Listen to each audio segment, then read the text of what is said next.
Hello everyone, I am Dr. Michelle M. Rosala. I am tasked to be the LAC facilitator for today, September 16, 2020.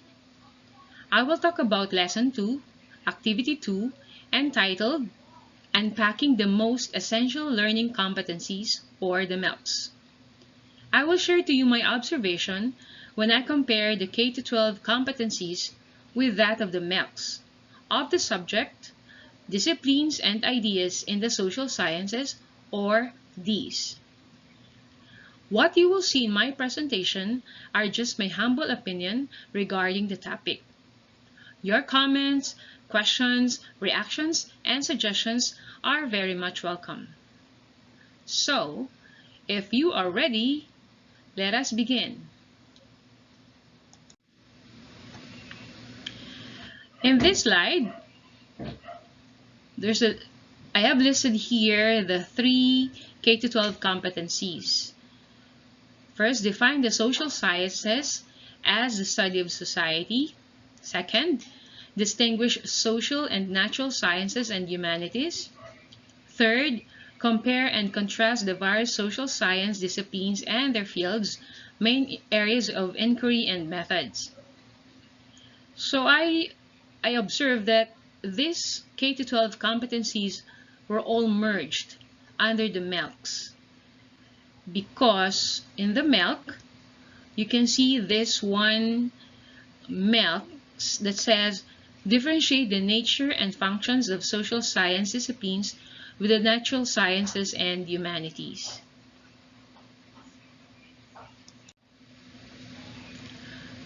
Here there's another K-12 competency, trace the historical foundations and social contexts that led to the development of each discipline. I observed that it was retained but reworded or rephrased.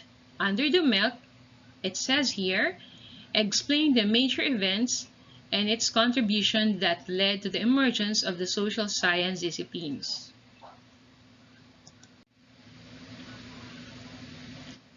For these K-12 competencies, the structural functionalism, the Marxism, and the symbolic interactionism, I believe these 3 approaches were merged under the MELCs. Analyze the basic concepts and principles of the major social science theories, which are listed here. So, structural functionalism, Marxism, and symbolic interactionism. Note there, however, that under the MELC, there was an added practical application of these approaches, because it was mentioned here that you need to apply these major social science theories in examining sociocultural, economic, and political conditions of the society.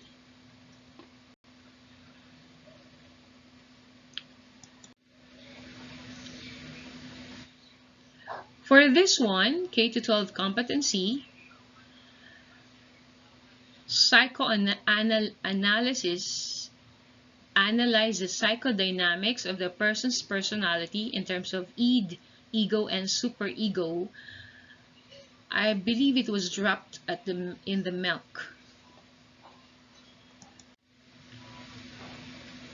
For the following K-12 competencies, these were all merged under the MELCs.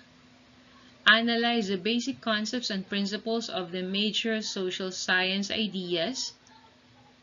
And I also observed that there was the MELCs added practical application of the major principles of the social sciences ideas, because it was mentioned that apply the social science ideas and its importance in examining the sociocultural, economic, and political conditions of the society.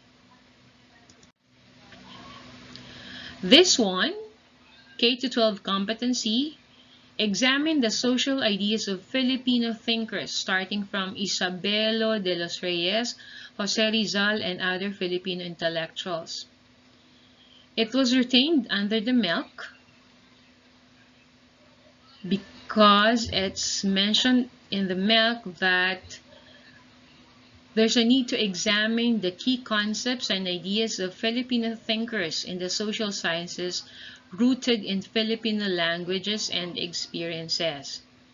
So the Filipino thinkers that were included were the same: Isabelo de los Reyes, Jose Rizal, and the 21st Psikolohiyang Pilipino Pantayong Pananaw, others.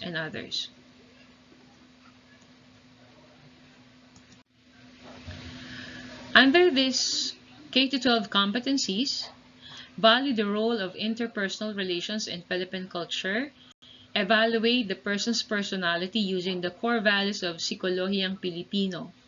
These K-12 competencies were all retained, since I believe the concept is there. However, these were rephrased or reworded because under the MELC, it says there, evaluate the roles and significance of Filipinos' indigenous social ideas to national development.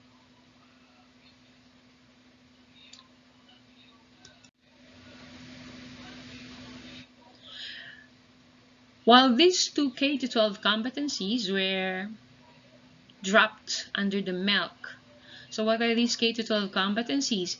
Number 4, explain the significance of using a particular language for discourse and critique dominant approaches using Filipino perspectives.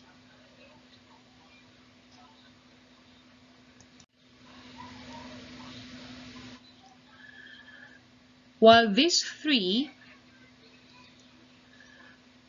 under the MELCs analyze the practical use of social sciences in addressing social concerns and phenomenon, the three K-12 competencies were merged under the MELC. So it's the end of the presentation. Thanks for listening. If you have comments or questions, please feel free to email or contact me. I have here my email address, michelle.rosella01@depe.gov.ph, cell phone number 0917-953-2068. So see you in the next session. Bye.